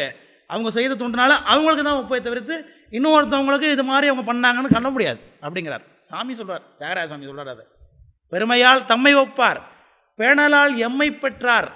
அவங்க பேணதுனால என்னையே பெற்று வைத்திருக்கிறார்கள். இருமையும் கடந்து நின்றார், இம்மை மறுமை இருமை கடந்து நின்றார் இவரை நீ அடைவாய் அப்படின்னு சுந்தரமூர் சாமியை பார்த்து சாமி சொல்கிறார். அந்த அடியார்களை போய் நீ அடையின்னு. அந்த வாக்கியத்தை அடின்னு எப்போதும் சொல்லுவேன். 26வது சன்னிதானம் அப்படி காண்பித்தவர்கள் தான் 27வது சன்னிதானம் நமக்கு எல்லாருக்குமே. பெருமையால் தம்மை வைப்பார், பேணலால் எம்மை பற்றார், இருமையும் கடந்து நின்றார் இவரை நீ அடைவாயின்னு நமக்கெல்லாம் காண்பித்தவர்களாக இந்த 27வது சன்னிதானம் விளங்கி கொண்டிருக்கிறார்கள். அவர்களுடைய பெருமையை நம்ம பேசியே முடிக்க முடியாது. இன்றைக்கி அவங்க பண்ணக்கூடிய ஆச்சரியமான விஷயங்களை, இன்றைக்கு சமயம் ஒரு புரட்சியாக இருக்குதுன்னா அதுக்கு அவங்களும் ஒரு காரணம் தான். இன்றைக்கு அப்பர் சாமி என்றைக்கோ தலையாத்திரை போனார் அப்படிங்கிறத புராணத்தில் பார்க்குறோம். ஞானசம்பந்தர் தலையாத்திரை போனாருங்கிறத புராணத்தில் பார்க்குறோம். அது இன்றைக்கி நம்ம நேராக பார்க்க முடியுதுன்னா அது இவங்களுடைய காலகட்டத்தில் தான் நமக்கு கிடைக்கிறது இல்லையா? இப்படி சொக்கநாத பெருமான ஆன்மார்த்த மூர்த்தி எப்படி பேண வேண்டும் என்பதுக்கு ஒரு முன்னுதாரணமாக அவர்கள் தான் விளங்கி கொண்டிருக்கிறார்கள். சொக்கநாத பெருமான சிரசில் ஏற்றி கொண்டு கும்பாபிஷேகங்கள் தோறும் நடந்து போகிறாங்க. தவம் மட்டும்தான் இவங்களுடைய ஒரே தபோபலமாக இருக்கிறது. நடந்து போனால் அன்றைக்கி கூட காலில் பேண்டைடு ஓட்டிகிட்டு இருக்கிறாங்க. நேற்று பேண்டைடு ஓட்டிக்கிட்டு தான் பூஜை பண்ணுறாங்க. ஒரு காலத்திலும் பூஜையை விடுவதில்லை. ஒரு காலத்தில் அதுதான் சொன்னார், யோசனை போய் பூவணர்ந்தங்கு ஒரு நாளும் ஒழியாதே பூசனை செய்து இனிதிருந்தான் புள்ளிருக்கு வேலை உரைன்னு பார்க்குறோம். டெல்லி போனப்போ எப்படி ஓடி வந்து இங்கே பூஜை பண்ணாங்கன்னு பார்க்குறோம். மலேசியா போனப்போ எப்படி ஓடி வந்து பூஜை பண்ணாங்கன்னு பார்க்குறோம். அதனால் அந்த பூசையே அவருடைய தவமாக இருக்கிறது. திருமுறை மட்டும்தான் அவங்களுடைய ஆதாரமாக எப்பொழுது சொல்லுவார்கள். இவருடைய காலகட்டத்தில் அவங்க மிக சிறப்பாக பார்ப்பது திருவையாறு க்ஷேத்திரத்திலே இவங்க கட்டளையாக இருந்தது தான். நம்ம சன்னியானம் பார்த்திங்கன்னா இப்போ இருக்கிற நம்முடைய 27 மகா சன்னியானத்துக்கு அதாவது அந்த தம்பரானாக இருந்த போது அவங்களுடைய நாமம் குமாரசாமி தம்பரான்னு பேர். அவங்களுடைய பூர்வாசிரமத்தில் அவங்க பிறந்த ஊர் ராஜேந்திரப்பட்டினம்னு நம்முடைய முதுகுன்றம் பக்கத்தில் இருக்குது. அங்கே இருக்கக்கூடிய எருக்கத்தம்புலியூர், என்னார் எடுக்கத்தம்புலியூர் உரைகின்ற அண்ணா எனவல்லாருக்கு அடையா வினைதானேன்னார். எருக்கத்தம்புலியூர்னு சொல்லிட்டா போதுமான வினையெல்லாம் நம்மளை அடையாதுன்ட்டார் ஞானசம்பந்தர் சொல்கிறார். என்னார் எருக்கத்தம்புலியூர் உரைகின்ற அண்ணா எனவல்லாருக்கு அடையா வினைதானேன்னு அந்த எருக்கத்தம்புலியூரில் இவங்க அவதாரம் பண்ணாங்க. அதனால் அந்த ஊரோட சாமி பேரை இந்த சன்னியானம் பேர் வச்சுருக்காங்க அவங்களுக்கு, குமாரசாமி தம்பரான்னு. இவங்க திருப்பனந்தாளில் இருந்து அங்கேயே காருபாராக இருந்தாங்க. காருபாறு அப்படிங்கிறது ஒரு போஸ்டிங், இது போர்ச்சுகீசிய சொல்லுன்னு சொல்கிறார்கள். மேனேஜ்மெண்ட்டை பார்க்கக்கூடிய ஒரு சொல். காருபாருங்கிற போஸ்டிங்கில் எந்த கட்டளை சாமி இருக்காங்களோ அவங்களுக்கு சன்னியானத்துக்கு ஈக்குவலாக பல்லக்கு, தீவெட்டி எல்லாம் உண்டு, குடையெல்லாம் உண்டு. ஒரு நல்ல ஒரு அசைக்க முடியாத ஒரு போஸ்ட் அது. அந்த போஸ்டிங்கில் திருப்பனந்தாளில் இவங்க இருந்திருக்கிறாங்க. அதற்கு பிறகு அவங்க தருமபுரத்துக்கு தருமபுரத்தில் வந்துன்னா தருமபுரத்து தம்பரான் திருப்பதிலிருந்து இருக்க முடியும். திருப்பனந்தாளுக்காகவே இருக்கிறவர்களாக இருந்து தருமபுரத்துக்கு வந்துட்டாங்க. 26வது குருமகாசனை ஆட்கொண்டு விட்டார்கள். அவர்கள் இருந்து அப்புறம் மௌன மடத்தில் திருச்சிராப்பள்ளியை நியமித்தாங்க. எளிவந்த கருணை. அதாவது அடியன் இங்கே உட்காந்துருக்கானா அது காரணம் சன்னியானம் தான். இதில் நான் எங்கேயோ இருக்க வேண்டிய ஆள் நான்லாம் நம்மையும் ஒரு பொருளாக்கி கொண்டு வந்து உட்காரிச்சிருக்கிறாங்கன்னா அவர்கள் பார்ப்பது விஷயஞானத்தை ஒன்றைத்தான் பார்ப்பாங்க. விஷயஞானம் இருக்குன்னா அவர்கள் கொடுக்கக்கூடிய இடம் வேறு தான். அதுக்கு உள்ள வேறு பணம் வச்சுருக்கவங்களுக்கு ஒரு இடம் இருக்கலாம், பதவி இருக்கிறவங்க ஒரு இடம் இருக்கலாம். ஆனால் விஷயஞானம் என்பதற்கும் கொடுக்கக்கூடிய இடம் என்பது நம்ம 27 சன்னியானம் மாதிரி கொடுக்கவே முடியாது. அதுக்கு சான்று அடியனே தான், வேறு யாருமே கிடையாது. அப்போ மௌன குமாரசாமி தம்பரானா மலைக்கோட்டில் இருந்தாங்க. அதோடு கூட கூடுதல் பொறுப்பாக சென்னை சமய பிரச்சார நிலையத்துடைய பொறுப்பை பார்த்தாங்க. அந்த காலகட்டத்தில் இவங்க சமய பிரச்சார நிலையத்தை இவங்க பார்த்து கொண்டு இருந்த காலகட்டத்தில் தான் பக்கத்தில் இருக்கக்கூடிய முத்தையா மணிமண்டபம் கட்டப்பட்டது. இந்த மண்டபம் கட்டப்பட்டு அதில் முத்தையாவை பிரதிஷ்டை பண்ணும்பொழுது அதில் கீழே எதுக்கு பார்த்தீங்கன்னா கல்வெட்டு இருக்கும். நீங்கள் படித்து பார்த்துருக்கீங்களான்னு தெரியல. அதில் பார்த்தீங்கன்னா கீழே மௌன குமாரசாமி தம்பரான், திருச்சி மலைக்கோட்டை மௌன மடம், கூடுதல் பொறுப்பு சென்னை அப்படின்னு எழுதி வச்சுருப்பாங்க. பார்த்துருக்கீங்களா? கல்வெட்டு படிச்சிருக்கீங்க யாராவது? படித்து பாருங்கள். முத்தையாவுக்கு அபிஷேகம் போது பார்த்தீங்கன்னா கீழே உள்ளே வந்து 26வது மகாசன் ஞானத்துறை காலகட்டத்தில் எழுந்தருள பண்ணப்பட்ட மூர்த்தின்னு அதையும் அடித்து வச்சுருப்பாங்க. அதுக்கு பிறகு அவங்க திருவையாறு கட்டளை சாமியாக நியமிக்கப்பட்டாங்க. திருவையாறில் திருமணத்துடைய நிதி எதுவுமே எதிர்பார்க்காம அவங்க திருவையாருக்கு அமோகமாக கும்பாபிஷேகம் பண்ணி காமிச்சாங்க. அவங்களுடைய அந்த அர்ப்பணிப்பையும் குருபக்தியும் பார்த்து தான் நமக்கு அடுத்தது இந்த பரம்பரையில் பீடாதிபதியாக வருபவர் உலகம் சுற்றிய தமிழன் மௌன குமாரசாமி தம்பரான் அப்படின்னு உயில் எழுதி வச்சாங்க. நம்முடைய 26ஆவது சன்னிதானம் உலகம் சுற்றிய தமிழர் அப்படின்னு. அவ்வளோ கண்ட்ரிஸ் போயிருக்காங்க அவங்க. அப்போ சன்னியானம் எப்பவும் சொல்லுவாங்க, கீழே சின்ன வயசில் அவங்க அப்பாவோட இருக்கும் பொழுது ஊரில் ஒரு முறை வெள்ளம் வந்துருச்சாமா. வெள்ளம் வந்த பொழுது சாப்பாட்டுக்கு வழி இல்லாமல் எல்லோரும் ஸ்கூலில் போய் தங்கி இருந்திருக்கிறாங்க. கிராமங்களில் அதெல்லாம் வழக்கம். அவள் ஹெலிகாப்டரில் வந்து சாதமாக இதை போட்டுருக்காங்க. அதை பார்த்துட்டு சாதத்தை பார்க்காம ஹெலிகாப்டரை பார்த்துட்டு இருந்தாங்களாம். தாடம் என்ன பார்த்துட்டு இருக்கிறேன்னு அவங்க அப்பா கேட்ட பொழுது, நானும் இந்த மாதிரி ஒரு நாள் விமானத்தில் போவேன்னு சொன்னாங்களாம். அவங்க அப்பா அடித்து அடுத்த வேளை சாப்பாட்டுக்கு வழி இருக்கான்னு தெரியல, நீ விமானத்தில் போக நிற்கிற அப்படின்னு அவர் கடிந்து கொண்டதாக சன்னடம் சொல்லுவாங்க.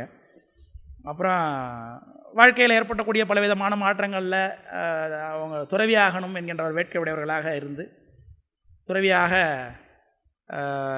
வாழ்க்கையில் வீட்லேயும் சில விஷயங்கள்லாம் மாறுறதுனால தற்கொலையெல்லாம் பண்ணிக்கொள்ளலாம்னு முடிவு பண்ண போகும்பொழுது ஒரு முறை அவங்க கையில் தானே ஒரு காகிதம் பறந்து வந்து அமர்ந்தது. அந்த காகிதத்தை பிரட்டி பார்க்கும்போது அதில் தற்கொலை பண்ணிக்கலான்னு முடிவு எடுத்தவங்களுக்கு அந்த காகிதத்தில் உள்ள வாசகம், தந்தையார் தாரமார், தாயார் தாரமார், உடன் பிறந்தார் சுற்றத்தார் தாமார், வந்தவாறு எங்கனே போமாறு மாயமாம் எதற்கேது மகிழ வேண்டாம், சிந்தையீர் உமக்கொன்று சொல்ல கேட்மின் திகழ்முடியும் வாளரவும் திளைக்கும் சென்னி எந்தையார் திருநாமம் நமச்சிவாய் என்று எழுவார்க்கு இருவிசும்பில் இருக்கலாமே அப்படின்னு சொல்லி அது அப்பர்சாமியோட ஒரு தேவாரம் அவங்களுக்கு கிடைச்சதாகவும், அந்த தேவாரத்தை படித்த மாத்திரத்தில் தான் நம்ம உயிரை மாய்த்து கொள்ளக்கூடாதுன்னு சொல்லி மதுரை ஆதீனத்துக்கு சென்றதாக அவர்கள் சொல்லுவார்கள்.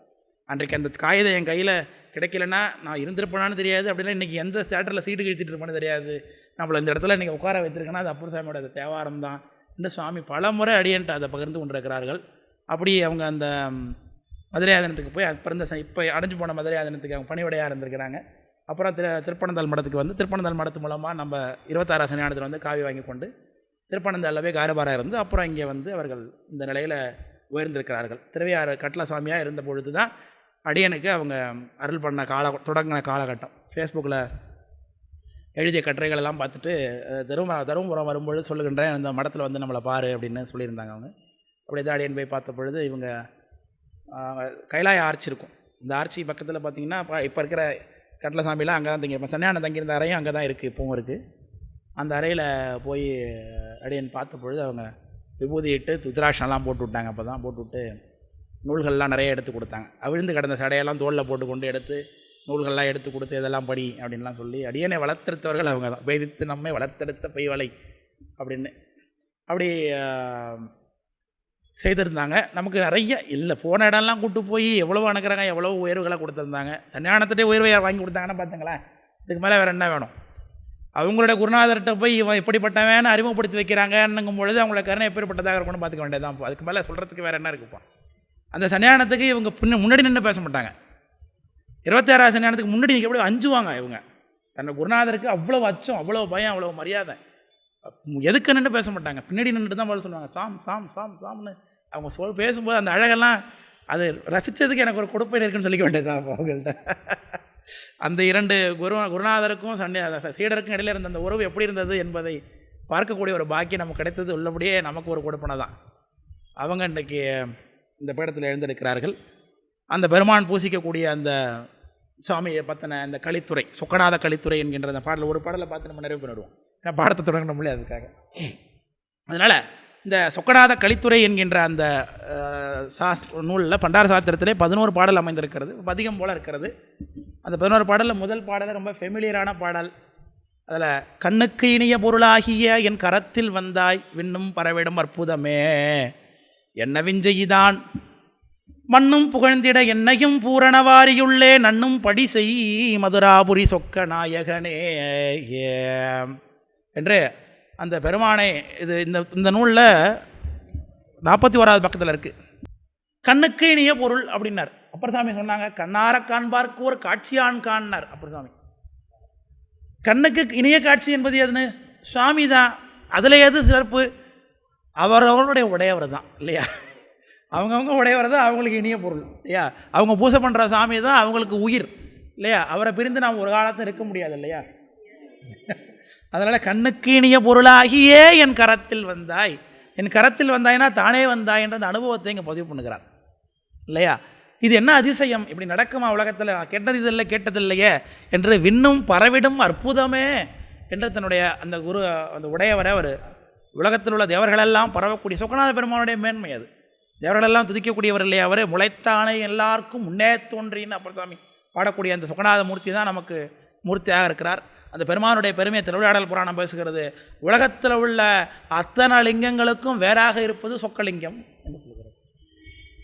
ஆழம் தரித்தலிங்கம், ஆளவாய் சொக்கலிங்கம், மூலமாயெங்கும் உழைத்தலிங்கம் அப்படின்னு இவரே பாடுறார். உரியான சம்பந்த பெருமானே பாடுகிறார். ஆழந்தரித்தலிங்கம், கண்டத்தில் ஆழத்தை தரித்தது. ஆளவாய் சொக்கலிங்கம், மூலமாயெங்கும் உழைத்தலிங்கம். துவாதச அந்தம் என்கிற கஷேத்திரத்துக்கு உரியதாக இது இருக்கிறது. உழைத்தானே எல்லாருக்கும் முன்னே தோன்றின்னு அப்பர் சாமியை பதிவு பண்ணுறார். அதை எல்லாவற்றுக்கும் முதல்ல முளைத்த லிங்கமாக அந்த சொக்கலிங்கம் இருக்கிறது. அந்த லிங்கம், அந்த சொக்கலிங்கத்தை நீங்கள் தரிசனம் பண்ணிங்கன்னா உலகத்தில் உள்ள அத்தனை லிங்கத்தையும் தரிசனம் பண்ணதான் அர்த்தம். சொக்கலிங்கம் தான் உலகத்தில் எல்லாவற்றுக்கும் மூத்தது. அந்த லிங்கத்தினுடைய ஒரு பிரதியைத்தான் நாம் சொக்கலிங்க சுவாமியாக நம்ம மடத்தில் இவர் பெற்று பூஜை பண்ணி கொண்டிருக்கிறார். அதான் விண்ணும் பரவிடும் அற்புதமே என்ன விஞ்சை தான். விஞ்சைனா வித்தை. என்ன ஆச்சரியம் இது, எப்படி நீங்கள் வந்தீங்க என் கைக்கு அப்படிங்கிற ஒரு ஆச்சரியம். மண்ணும் புகழ்ந்திட என்னையும் பூரண வாரியினர். வாரி என்பது கடலை குறிக்கிறது, பூரணம் என்பது நிறைவு குறிக்கிறது. நிறைவு என்பது எப்படி வரும்? ஆணவமலம் நீக்கத்தினாலே வரும் இல்லையா? ஆணவமலம் இருக்கிற வரைக்கும் குறைதான் எல்லாருக்குமே, மனிதனுக்கு நிறைவு கிடைக்காது. அதனால் ஆணவமலம் இல்லாத இருக்கக்கூடிய அந்த நாதாந்த பரவெளி என்கின்ற அந்த இடத்துல என்னை வைத்து விடு சுவாமி.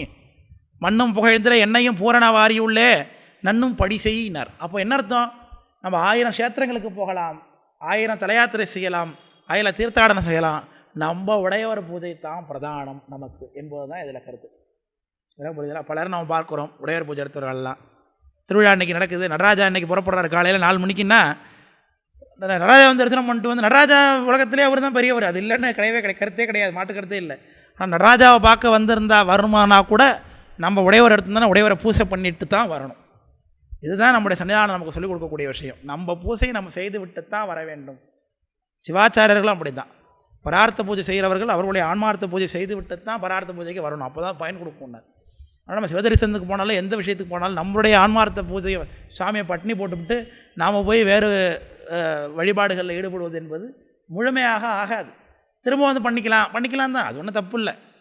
ஏதோ ஒரு காரணத்தில் பண்ண முடியாமல் போயிட்டுதுன்னா திரும்பி வர முடியாது போயிடுச்சு, ஏதோ காரணமாக கீழே விழுந்தா கையடி போட்டு போச்சு, காலடி போட்டு போச்சு, அப்போ என்ன பண்ணுறது?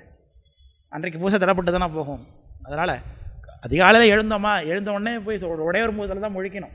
ஏஞ்சமா போனோமா, காலைக்கடைங்களை முடித்தோமா, குளித்தோமா, உடனே பூசைக்கு வந்து பூசையை முடித்து அன்றைய பூசையை ஒடுக்கி வச்சுட்டோம்னா நமக்கு மனசில் திருப்தி இருக்கும், நிறைய வந்து விடும். அதுக்கு பிறகு நம்ம என்னத்தை வேணாலும் செய்யலாம். நம்ம பூசையே பண்ணாமல் அது பெரிய கடன் இல்லையா? நம்ம வீட்டில் இருக்கிற பொண்டாட்டி பிள்ளைய காயை போட்டுவிட்டு ஊர்வலத்தெலாம் தான தர்மம் பண்ணலாமா? அந்த கதை தான் இந்த கதை. நம்ம சாமியை பட்டினி போட்டுவிட்டு எல்லா க்ஷேத்திரங்களுக்கும் போய் தரிசனம் பண்ணுறது, திருவிழாவுக்கு போகிறது, எல்லாம் பண்ணுறதுங்கிறது இந்த கதை தான். அதனால் 1 மணிக்கு விழானா 12 மணிக்கே பண்ணிட்டு போக வேண்டியதுதான். 3 மணிக்கு விழானா 2 மணிக்கு எஞ்சி பண்ணிட்டு தான் போகணும். அது இன்றைக்கு நம்முடைய மகாசனான கடைபிடித்து வருகிறார்கள். அதான் மண்ணும் புகழ்ந்திட என்னையும் பூரண வாரி உள்ளே நன்னும் படி செய் என்று பிரார்த்தனை யாருக்கிட்ட இருக்குது? தன்னுடைய உடையவர்கிட்ட தான் பிரார்த்தனை இருக்குது. இருக்கும் பார்த்தீங்களா? அல்லது உடையவர் இருக்கிற இடத்துல நம்ம உயிர் போகாது. அதனால புரிந்து கொள்ள வேண்டும். அதனால் சரியான ஒரு முறை திருவனந்தபுரத்தில் ஒரு அம்மையார், அடி எனக்கு தெரிஞ்சவங்க, அவங்களுக்கு ஹார்ட் அட்டாக் வந்துருச்சு. அவங்க ரொம்ப சீரியஸ், ரொம்ப அற்புதம், மடத்து மேலே ரொம்ப அற்புதமான பக்தி உடையவங்க, சன்னியானத்து மேலே அற்புதமான பக்தி உடையவங்க. அவங்களுடைய பூஜை 2 நாள். அவர் வீட்டுக்காரர் சனிய பூஜை, இந்த அம்மாவுடைய ஒரு பூஜை. அந்த வீட்டுக்கார ஐயா என்கிட்ட ஃபோன் பண்ணி இதுமாதிரி அம்மாவுக்கு உடம்பு சரியில்லை, 2 நாளாக பெட்டில் இருக்காங்க, கான்ஷியஸ் கிடையாது, உடையவர் பூஜை இல்லாமல் இருக்கார், என்ன பண்ணுறது அப்படின்னு கேட்டாங்க. அப்போ சன்னியானத்தை உத்தரப்பட்டு கொண்டு அவர் பூசைக்கு சொல்லி சொன்னச்சு இருந்துச்சு. 2 நாள் கழித்து தான் வந்துச்சு இந்த செய்தி எங்களுக்கு. அப்போ சன்னியானத்தில் சொன்னாங்க, உடையவரை கொண்டு போய் அவங்களுடைய தலைமாட்டில் வைக்க சொல்லுங்கள் அப்படின்னு சொன்னாங்க. ஏன்னா உடையவர் கையில் பக்கத்தில் இருக்கும்போது யமன் கிட்ட வரமாட்டான். சாமி நம்ம பக்கத்தில் இருக்கும்போது யமன் நம்ம பக்கத்தில் வரமாட்டான். நடியே வழிபடுவான் நிமலா நினைக்கிறத என் நடியான் உயிரை வெவ்வேல் என்று அடற்கூற்று வைத்த பொன்னடியை பரவினாலும் ஓடு நீர் சுமக்கும் இன்னடியார் இடர்களை வாய் நெடுங்கலமையவனேங்கிறது மாதிரி சாமி பக்கத்தில் இருந்தானா ஏமாற மாட்டான் அப்படின்னு சன்னியானம் சொன்னாங்க. அதை எக்ஸிக்யூட் பண்ணுறதுக்குள்ளே அந்த அம்மா போயிட்டாங்க. ஆனால் ஏன்னா அது விஷயத்தை நான் கன்வே பண்ணுறதுக்குள்ளே அவங்க அதுக்கு ரிப்ளையே ஒரு அம்மா போயிட்டாங்கிறது தான் பண்ணாருன்னு வச்சுப்போம். இது நமக்கு சொல்கிற சாமி சொன்ன ஒரு டிப்புன்னு வச்சுக்கொண்டே தான். அதுக்காக சாவாமல் இருக்கிறதுக்கு ஒரு டிப் இருக்குன்னு சாமி எப்போது கையில் தூக்கிக்கிட்டே இருக்கக்கூடாது.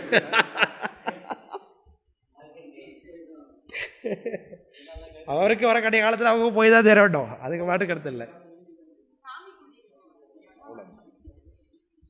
அதனால் அப்படி இருக்கிறது.